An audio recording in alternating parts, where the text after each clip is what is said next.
ആശ്വാസം നേടാം. ഹൃത്തിനുള്ളിൽ ജീവൻ നൽകും വചനം, തിരുവചനം.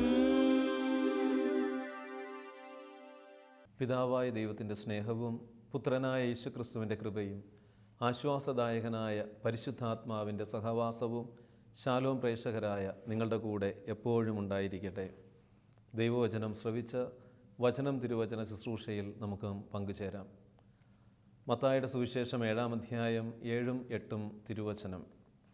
ചോദിക്കുവിൻ നിങ്ങൾക്ക് ലഭിക്കും, അന്വേഷിക്കുവിൻ നിങ്ങൾ കണ്ടെത്തും, മുട്ടുവിൻ നിങ്ങൾക്ക് തുറന്നു കിട്ടും. ചോദിക്കുന്ന ഏവനും ലഭിക്കുന്നു, അന്വേഷിക്കുന്നവൻ കണ്ടെത്തുന്നു, മുട്ടുന്നവന് തുറന്ന് കിട്ടുകയും ചെയ്യുന്നു. പ്രാർത്ഥനയുടെ ശക്തിയെക്കുറിച്ചാണ് ഈ തിരുവചനം നമുക്ക് നൽകുന്ന ഒരു ബലം. ഈ തിരുവചനത്തിൻ്റെ ഭാഗങ്ങളിലൂടെ കടന്നു പോകുമ്പോൾ ഈ തിരുവചനം പറയുകയാണ്, പ്രാർത്ഥിക്കുന്നത് നിങ്ങൾക്ക് ലഭിക്കും, ചോദിക്കുവിൻ നിങ്ങൾക്ക് ലഭിക്കും, അന്വേഷിക്കുവിൻ നിങ്ങൾ കണ്ടെത്തും, മുട്ടുവിൻ നിങ്ങൾക്ക് തുറന്നു കിട്ടും. ചോദിക്കുന്ന ഏവനും ലഭിക്കുന്നു, അന്വേഷിക്കുന്നവൻ കണ്ടെത്തുന്നു, മുട്ടുന്നവന് തുറന്നു കിട്ടുകയും ചെയ്യുന്നു. നാം എല്ലാവരും പ്രാർത്ഥിക്കുന്നവരാണ്. വ്യത്യസ്തങ്ങളായ രീതികൾ നമ്മുടെ പ്രാർത്ഥനകളിൽ നമ്മൾ അവലംബിക്കുന്നവരാണ്. പലതരത്തിലുള്ള പ്രാർത്ഥന തലങ്ങൾ നമ്മൾ കടന്നു പോകുന്നവരാണ്. ഈ ദിനത്തിൽ നമ്മുടെ പ്രാർത്ഥനകളിൽ ദൈവം ആഗ്രഹിക്കുന്ന ചില ഘടകങ്ങൾ ഉണ്ടോ എന്ന് നമ്മളൊന്ന് ആത്മപരിശോധന ചെയ്യുവാനായിട്ട് ശ്രമിക്കാം. ഓരോ പ്രാർത്ഥനയിലും വേണ്ട ചില ഘടകങ്ങൾ, 5 കാര്യങ്ങൾ നമ്മളൊന്ന് ധ്യാനിക്കാനായിട്ട് പോവുകയാണ്. ഏതൊരു പ്രാർത്ഥനയിലും ഈ 5 ഘടകങ്ങൾ ചേർത്ത് വയ്ച്ചുകൊണ്ട് നമ്മൾ പ്രാർത്ഥിക്കുകയാണെങ്കിൽ ആ പ്രാർത്ഥനകൾക്ക് വലിയൊരു ഉത്തരവും ശക്തിയും നമുക്ക് അനുഭവിക്കുവാനായിട്ട് സാധിക്കും. ഒന്നാമത് തിരുവചനം പഠിപ്പിക്കുന്നത്, നീ പ്രാർത്ഥിക്കുമ്പോൾ വിശ്വാസത്തോടെ പ്രാർത്ഥിക്കണം. വിശ്വാസത്തോടെ പ്രാർത്ഥിക്കണം. മത്തായിയുടെ സുവിശേഷം 21-ാം അധ്യായം 22-ാം തിരുവചനത്തിൽ ഈശോ പറയുകയാണ്, വിശ്വാസത്തോടെ പ്രാർത്ഥിക്കുന്നതെല്ലാം നിങ്ങൾക്ക് ലഭിക്കും. വിശ്വാസത്തോടെ ആയിരിക്കണം നമ്മൾ പ്രാർത്ഥിക്കേണ്ടത്. തുടർന്ന് മാർക്കോസിൻ്റെ സുവിശേഷത്തിൽ 11-ാം അധ്യായം 24-ലും പറയുകയാണ്, ഈശോ തന്നെ പറയുകയാണ്, അതിനാൽ ഞാൻ പറയുന്നു, പ്രാർത്ഥിക്കുകയും യാചിക്കുകയും ചെയ്യുന്ന എന്തും ലഭിക്കുമെന്ന് വിശ്വസിക്കുവിൻ, നിങ്ങൾക്ക് ലഭിക്കുക തന്നെ ചെയ്യും. പ്രാർത്ഥിക്കുകയും യാചിക്കുകയും ചെയ്യുന്നത് ലഭിക്കുമെന്ന് വിശ്വസിച്ചുകൊണ്ട് നമ്മൾ പ്രാർത്ഥനയിൽ മുഴുകുകയാണെങ്കിൽ ആ പ്രാർത്ഥന ബലമുള്ള പ്രാർത്ഥനയായിട്ട് മാറും. ബലമുള്ള പ്രാർത്ഥനയായിട്ട് മാറും. കാരണം നമ്മൾ വിശ്വാസത്തോടെ പ്രാർത്ഥിക്കണം. ദൈവസന്നിധിയിൽ ഞാൻ ഈ നിയോഗം വെച്ച് പ്രാർത്ഥിച്ചാൽ അവിടെ നിന്ന് എനിക്ക് ഉത്തരം തരും. ആ ഒരു വിശ്വാസത്തോടെ നമുക്ക് പ്രാർത്ഥിക്കാൻ കഴിയണം. രണ്ടാമത് തിരുവചനം പറയുകയാണ്, ക്ഷമിച്ച് പ്രാർത്ഥിക്കണം. വിശ്വാസത്തോടെ നമ്മൾ പ്രാർത്ഥിക്കണം. ഒപ്പം രണ്ടാമത് വചനം പഠിപ്പിക്കുക, ക്ഷമിച്ച് പ്രാർത്ഥിക്കണം. മാർക്കോസിൻ്റെ സുവിശേഷം 11-ാം അധ്യായം 25-ാം വാക്യം, നിങ്ങൾ പ്രാർത്ഥിക്കുമ്പോൾ നിങ്ങൾക്ക് ആരോടെങ്കിലും ഏതെങ്കിലും വിരോധമുണ്ടെങ്കിൽ അത് ക്ഷമിക്കുവിൻ, അപ്പോൾ സ്വർഗത്തിലുള്ള നിങ്ങളുടെ പിതാവ് നിങ്ങളുടെ തെറ്റുകൾ ക്ഷമിക്കും. തുടർന്ന് വീണ്ടും മത്തായിയുടെ സുവിശേഷം 5-ാം അധ്യായം 23-ഉം 24-ഉം വാക്യങ്ങളിൽ, നീ ബലിപീഠത്തിൽ കാഴ്ച അർപ്പിക്കുമ്പോൾ നിൻ്റെ സഹോദരന് നിന്നോട് എന്തെങ്കിലും വിരോധമുണ്ടെന്ന് അവിടെ വെച്ച് ഓർത്താൽ കാഴ്ച വസ്തു അവിടെ ബലിപീഠത്തിന് മുമ്പിൽ വച്ചിട്ട് പോയി സഹോദരനോട് രമ്യതപ്പെടുക, പിന്നെ വന്ന് കാഴ്ചയർപ്പിക്കുക. പ്രിയമുള്ളവരെ, ക്ഷമിച്ച് പ്രാർത്ഥിക്കുമ്പോഴാണ് നമ്മുടെയൊക്കെ ജീവിതങ്ങൾ മറ്റുള്ളവരെ അനുഗ്രഹിച്ച് പ്രാർത്ഥിക്കണം. ക്ഷമിച്ച് പ്രാർത്ഥിക്കുക എന്ന് പറഞ്ഞാൽ നമ്മളെ വേദനിപ്പിച്ചവരെ, നമ്മളെ വിഷമിപ്പിച്ചവരെ, അവരെ അനുഗ്രഹിച്ച് പ്രാർത്ഥിക്കണം. നമുക്ക് നീരസമെന്ന് നമുക്ക് അവരുടെ പേരോർക്കുമ്പോൾ, അവരുടെ രൂപം കാണുമ്പോൾ നമ്മുടെ ഉള്ളിൽ ഒരു ചെറിയ വിഷമവും അസ്വസ്ഥതയും വരുന്നുണ്ടെങ്കിൽ നമ്മൾ അവരെ അനുഗ്രഹിച്ച് പ്രാർത്ഥിക്കണം. ക്ഷമ കൊടുത്തിട്ടില്ല ആ മേഖലകളിൽ. ക്ഷമിക്കാത്തത് കൊണ്ടാണ് നമുക്ക് ചിലരോട് ഒരു വല്ലാത്ത വിഷമം വരുന്നത്. അവരെ ഓർക്കുമ്പോഴാകാം, അല്ലെങ്കിൽ അവരെ കാണുമ്പോഴാകാം, അല്ലെങ്കിൽ അവരുടെ കാര്യം ആരെങ്കിലും പറയുമ്പോഴൊക്കെ നമ്മുടെ ഉള്ളിൽ അവരോട് സ്നേഹവും അവർക്ക് നന്മ വരണമെന്നുമുള്ള ആഗ്രഹത്തെക്കാൾ ഉപരി നമുക്ക് വല്ലാത്ത ഒരു അസ്വസ്ഥത കടന്നു വരുന്നുണ്ടെങ്കിൽ ഓർത്തുകൊള്ളണം, അവരോട് നമ്മൾ രമ്യതപ്പെട്ടിട്ടില്ല. ഈ ഒരു പശ്ചാത്തലത്തിൽ നിന്നുകൊണ്ട് നമ്മൾ പല മേഖലകൾക്ക് വേണ്ടി പ്രാർത്ഥിക്കുന്ന വ്യക്തിയാണെങ്കിൽ ആ പ്രാർത്ഥനകൾ ഫലദായകമാവുകയില്ല, ഫലമണിയണമെന്നില്ല. നമ്മുടെ പ്രാർത്ഥനകൾ നമ്മൾ മറ്റുള്ളവർക്ക് വേണ്ടി പ്രാർത്ഥിക്കുന്ന പ്രാർത്ഥനകളാകാം, നമുക്ക് വേണ്ടി പ്രാർത്ഥിക്കുന്ന പ്രാർത്ഥനകളാകാം. ഈ പ്രാർത്ഥനകൾ ദൈവസന്നിധിയിൽ സ്വീകാര്യമായി ഫലമണിയണമെങ്കിൽ നമ്മൾ നിരൂപാധികം എല്ലാവരോടും ക്ഷമിച്ച് പ്രാർത്ഥിക്കണം. ക്ഷമിച്ച് പ്രാർത്ഥിക്കുക എന്ന് പറഞ്ഞാൽ മറ്റുള്ളവർക്ക് അനുഗ്രഹം വരണമെന്ന ആഗ്രഹത്തിൽ അവരെ അനുഗ്രഹിച്ച് പ്രാർത്ഥിക്കണം. മൂന്നാമത് വചനം പഠിപ്പിക്കുന്നു, പൂർണ്ണ ഹൃദയത്തോടെ പ്രാർത്ഥിക്കണം. ഒരു പ്രാർത്ഥനയിൽ നമ്മൾ വ്യാപരിക്കുമ്പോൾ ഹൃദയവും മനസ്സും ശരീരവും എല്ലാം പൂർണ്ണമായും ആ പ്രാർത്ഥനയോട് ലയിച്ചു ചേരണം. പ്രഭാഷകൻ്റെ പുസ്തകത്തിൽ 1-ാം 28 പറയുകയാണ്, കർത്താവിനോടുള്ള ഭക്തി അവഗണിക്കുകയോ വിഭക്ത ഹൃദയത്തോടെ അവിടത്തെ സമീപിക്കുകയരുത്. കാരണം വികടമായ അല്ലെങ്കിൽ ഡിവിഷൻ ഉള്ള ഹൃദയത്തിൽ നിന്നുകൊണ്ട് പ്രാർത്ഥിച്ചിട്ട് കാര്യമില്ല. പലതരത്തിലുള്ള കാര്യങ്ങളിൽ നമ്മുടെ ഹൃദയം അസ്വസ്ഥപ്പെട്ടുകൊണ്ടിരിക്കുമ്പോൾ ആ തലത്തിൽ നിന്നുകൊണ്ട് നമ്മൾ പ്രാർത്ഥിക്കുകയാണെങ്കിൽ ആ പ്രാർത്ഥനകൾ അഭിഷേകമായിട്ട് മാറുകയില്ല. അതുകൊണ്ടാണ് എല്ലാ ഉത്കണ്ഠകളും ആകുലതകളും ദൈവസന്നിധിയിൽ പൂർണ്ണമായിട്ട് സമർപ്പിച്ച് നമ്മൾ പൂർണ്ണ ഹൃദയത്തോടെ ദൈവസന്നിധിയിൽ നമ്മൾ പ്രാർത്ഥിക്കണം. യാക്കോബ് ശ്ലീഹയുടെ ലേഖനത്തിൽ 1-ാം 7-8 വാക്യങ്ങൾ, സംശയമനസ്കന് എല്ലാ കാര്യങ്ങളിലും ചഞ്ചല പ്രകൃതിയുമായ ഒരുവന് എന്തെങ്കിലും കർത്താവിൽ നിന്ന് ലഭിക്കുമെന്ന് കരുതരുത്. വചനം പഠിപ്പിക്കുക. കാരണം ചഞ്ചല മനസ്കനായിട്ട് പൂർണ്ണ ഹൃദയമില്ലാതെ ചഞ്ചലപ്പെട്ടുള്ള ഹൃദയത്തിൽ ഹൃദയം പല കാര്യങ്ങളിൽ നമ്മൾ നിലനിർത്തിക്കൊണ്ട് നമ്മൾ പ്രാർത്ഥിക്കുകയാണെങ്കിൽ ആ പ്രാർത്ഥനകൾക്ക് ശക്തി ഉണ്ടാവുകയില്ല, അനുഗ്രഹം ഉണ്ടാവുകയില്ല. അപ്പോൾ പൂർണ്ണമായിട്ടും ഹൃദയം ദൈവത്തിൽ കേന്ദ്രീകരിച്ച് ദൈവ സാന്നിധ്യ ബോധത്തിൽ ഹൃദയവും മനസ്സും ചിന്തകളും പൂർണ്ണമായും ദൈവസന്നിധിയിൽ സമർപ്പിച്ച് ആ പ്രാർത്ഥനയോട് ചേർത്ത് വെച്ചുകൊണ്ട് നമ്മൾ പ്രാർത്ഥിക്കുമ്പോഴാണ് പ്രാർത്ഥനകൾ ബലമുള്ളതായിട്ട് മാറുന്നത്. 4-ാമത് തിരുവചനം പഠിപ്പിക്കുക, പരിശുദ്ധാത്മാവിൽ ഐക്യപ്പെട്ട് പ്രാർത്ഥിക്കണം. നമ്മളെല്ലാവരും പ്രാർത്ഥിക്കുന്നവരാണ്, എന്നാൽ ആത്മാവിനോട് ഐക്യപ്പെട്ടാണോ ഞാൻ പ്രാർത്ഥിക്കുന്നത്? സങ്കീർത്തനം 25-ാം സങ്കീർത്തനം 1 പറയുക, കർത്താവേ, എൻ്റെ ആത്മാവിനെ അങ്ങയുടെ സന്നിധിയിലേക്ക് ഞാൻ ഉയർത്തുന്നു. വീണ്ടും 63-ാം സങ്കീർത്തനത്തിൽ 63-ാം സങ്കീർത്തനം 8-ാം വാക്യത്തിൽ സങ്കീർത്തകൻ പറയുക, ഞാൻ എൻ്റെ ആത്മാവ് അങ്ങയോട് ഒട്ടിച്ചേർന്നിരിക്കുന്നു, അങ്ങയുടെ വലത് കൈ എന്നെ താങ്ങി നിർത്തുന്നു. കാരണം നമ്മുടെ ആത്മാവും ദൈവാത്മാവുമായി ഐക്യപ്പെട്ടുകൊണ്ട് ആത്മാവിൽ നമ്മൾ പ്രാർത്ഥിക്കുമ്പോഴാണ് പ്രാർത്ഥന അനുഗ്രഹമായി മാറുന്നത്, ബലമുള്ളതായിട്ട് മാറുന്നത്. റോമാക്കാർക്ക് എഴുതിയ ലേഖനത്തിൽ 8-ാം അധ്യായം 26 നമ്മൾ കാണുന്നുണ്ട്, നമ്മുടെ ബലഹീനതകളിൽ ആത്മാവ് നമ്മെ ശക്തിപ്പെടുത്തുന്നു. വേണ്ട വിധം പ്രാർത്ഥിക്കേണ്ടത് എങ്ങനെയെന്ന് നമുക്ക് അറിഞ്ഞുകൂടാ, എന്നാൽ അവാച്യമായ നെടുവീർപ്പുകളോടെ ആത്മാവ് തന്നെ നമുക്ക് വേണ്ടി മാധ്യസ്ഥം വഹിക്കുന്നു. പ്രിയമുള്ളവരെ, ആത്മാവിൽ പ്രാർത്ഥിക്കുക. ആത്മാവിൽ പ്രാർത്ഥിക്കുക എന്ന് പറയുമ്പോൾ അതിനുള്ള ഒരു ഉദാഹരണം നമുക്ക് ബൈബിളിലെ വിശുദ്ധ ഗ്രന്ഥത്തിൽ കാണാനായിട്ട് സാധിക്കും. സാമൂൽ പ്രവാചകൻ്റെ പുസ്തകത്തിൽ 1 സാമുവേൽ 1-ാം അധ്യായത്തിൽ ഹന്നയുടെ പ്രാർത്ഥന. ഹന്ന ആത്മാവിൽ പ്രാർത്ഥിക്കുകയായിരുന്നു. ഏലി പ്രവാചകൻ ആദ്യം തെറ്റിദ്ധരിക്കുന്നുണ്ട്. കാരണം ഹൃദയം ദൈവസന്നിധിയിൽ പൂർണ്ണമായിട്ട് ദൈവകരങ്ങളിൽ സമർപ്പിച്ചുകൊണ്ട് ഹൃദയത്തെ ദൈവകരങ്ങളിൽ സമർപ്പിച്ച് ഹന്ന പ്രാർത്ഥിക്കുന്ന കാണാം. അധരങ്ങൾ മാത്രം ചലിച്ചുകൊണ്ടിരിക്കുക, ശബ്ദം പുറത്ത് വരുന്നതുമില്ല. ഹൃദയത്തിൽ ഹന്ന സംസാരിക്കുകയായിരുന്നു എന്നാണ് അവിടെ കുറിച്ചു വയ്ക്കുന്നത്. സമൂൽ പ്രവാചകൻ്റെ പുസ്തകത്തിൽ പറയുക, ഹൃദയത്തിൽ ഹന്ന പ്രാർത്ഥിക്കുകയായിരുന്നു. കാരണം ആത്മാവിൽ ദൈവവുമായി ഐക്യപ്പെട്ട് പ്രാർത്ഥിക്കുന്ന ഒരു പ്രാർത്ഥന, ആ പ്രാർത്ഥനകൾക്ക് വലിയ ശക്തിയുണ്ട്. യൂദായുടെ ലേഖനത്തിൽ യൂദായുടെ ഒരു അധ്യായമേ ഉള്ള ആ ചെറിയ പുസ്തകത്തിൽ യൂദായുടെ ആ ലേഖനത്തിൽ 20-ാം വാക്യം ഇപ്രകാരം പറയുകയാണ്, നിങ്ങൾ പരിശുദ്ധാത്മാവിൽ പ്രാർത്ഥിച്ചുകൊണ്ട് നിങ്ങളുടെ പവിത്രമായ വിശ്വാസത്തിൽ അഭിവൃദ്ധി പ്രാപിക്കുവിൻ. അപ്പോൾ പ്രാർത്ഥനയിൽ വളരണമെന്നുണ്ടെങ്കിൽ, പ്രാർത്ഥനയിൽ അഭിഷേകമുള്ളവരായിട്ട് മാറണമെങ്കിൽ പരിശുദ്ധാത്മാവിൽ പ്രാർത്ഥിക്കുന്നവരായിട്ട് മാറണം. എന്നാൽ പ്രിയപ്പെട്ടവരെ, നിങ്ങൾ പരിശുദ്ധാത്മാവിൽ പ്രാർത്ഥിച്ചുകൊണ്ട് നിങ്ങളുടെ പവിത്രമായ വിശ്വാസത്തിൽ അഭിവൃദ്ധി പ്രാപിക്കുവിൻ. കൊരിന്തോസാർക്ക് എഴുതിയ 1-ാം ലേഖനത്തിൽ 6-ാം അധ്യായം 17 പറയുക, കർത്താവുമായി സംയോജിക്കുന്നവൻ അവിടത്തോട് ഏക ആത്മാവായി തീരും. ഏക ആത്മാവായി തീരും. കർത്താവുമായി സംയോജിക്കുന്നവൻ അവിടത്തോട് ഏക ആത്മാവായി തീരും. പ്രാർത്ഥനയിൽ നമുക്ക് ഈ ഒരു ആത്മീയമായ ഐക്യം പുലർത്താനായിട്ട് സാധിക്കണം. 5-ാമത്, ആരെയും പഴിക്കാതെ പുച്ഛിക്കാതെ നമ്മൾ ദൈവസന്നിധിയിൽ ദൈവത്തിൻ്റെ കരുണയിൽ ആശ്രയിച്ച് പ്രാർത്ഥിക്കണം. പുച്ഛിക്കാൻ പാടില്ല. പ്രാർത്ഥിക്കുന്ന ആളാകാം, കൂടുതൽ വിശ്വാസത്തോടും വിശുദ്ധിയിലൊക്കെ ജീവിക്കുന്നതെന്ന് പറയും, പക്ഷേ മറ്റുള്ളവരെ പുച്ഛിച്ച് സംസാരിക്കുകയും അതിനുശേഷം നമ്മൾ പ്രാർത്ഥിക്കുകയും ചെയ്യുകയാണെങ്കിൽ ആ പ്രാർത്ഥനകൾ അനുഗ്രഹമായി അഭിഷേകമായിട്ട് മാറുകയില്ല. നമ്മൾ ലൂക്കയുടെ സുവിശേഷത്തിൽ കാണുന്നുണ്ട് 18-ാം അധ്യായത്തിൽ 9 മുതലുള്ള തിരുവചനങ്ങളിൽ ഫരിസേയനും ചുങ്കക്കാരനും. ഫരിസേയൻ പ്രാർത്ഥിക്കുന്ന മനുഷ്യനാണ്, ഉപവസിക്കുന്ന മനുഷ്യനാണ്, ദാനധർമ്മം ചെയ്യുന്ന മനുഷ്യനാണ്, നിയമങ്ങളൊക്കെ അനുഷ്ഠിക്കുന്ന വ്യക്തിയാണ്.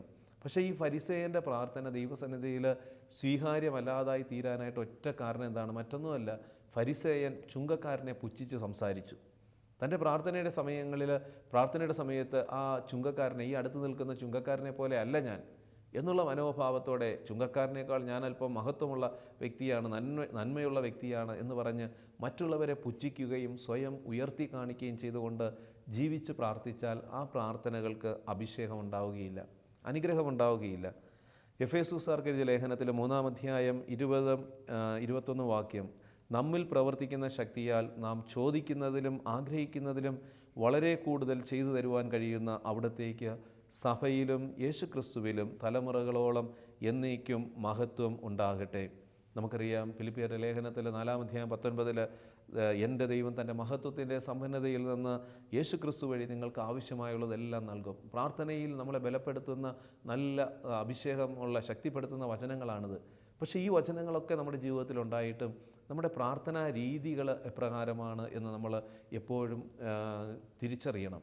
ഈ തലത്തിൽ നമുക്ക് പ്രാർത്ഥിക്കാൻ കഴിയുന്നുണ്ടോ? വിശ്വാസത്തോടു കൂടിയാണോ ഞാൻ എൻ്റെ പ്രാർത്ഥനകൾ നയിക്കുന്നത്? പൂർണ്ണമായിട്ടും ഞാൻ പ്രാർത്ഥിക്കുന്ന എൻ്റെ ദൈവത്തിൽ അടിയുറച്ചൊരു വിശ്വാസത്തിൽ നിലനിന്നുകൊണ്ടാണോ ഞാൻ പ്രാർത്ഥിക്കുന്നത്?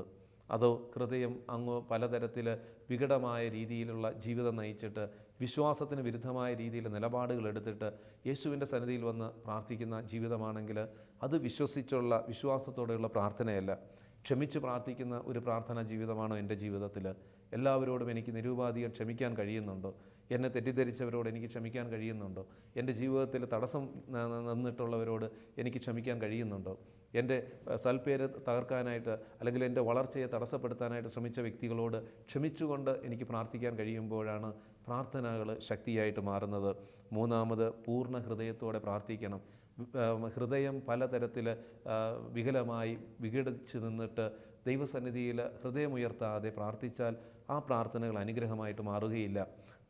4-ാമത് പരിശുദ്ധാത്മാവിനോട് ഐക്യപ്പെട്ട് പ്രാർത്ഥിക്കണം. എന്ത് പ്രാർത്ഥിക്കണം, എങ്ങനെ പ്രാർത്ഥിക്കണം, വേണ്ട വിധം പ്രാർത്ഥിക്കേണ്ടതൊക്കെ നമ്മെ ശക്തിപ്പെടുത്തുന്ന സഹായിക്കുന്ന ഒരു ആശ്വാസദായകനായ പരിശുദ്ധാത്മാവ് നമ്മുടെ കൂടെയുണ്ട്. ഈ പരിശുദ്ധാത്മാവുമായി ഐക്യപ്പെട്ട് ഏക ആത്മാവിൽ നമ്മൾ പ്രാർത്ഥിക്കുമ്പോഴാണ് പ്രാർത്ഥനകൾ അനുഗ്രഹമായിട്ട് മാറുന്നത്.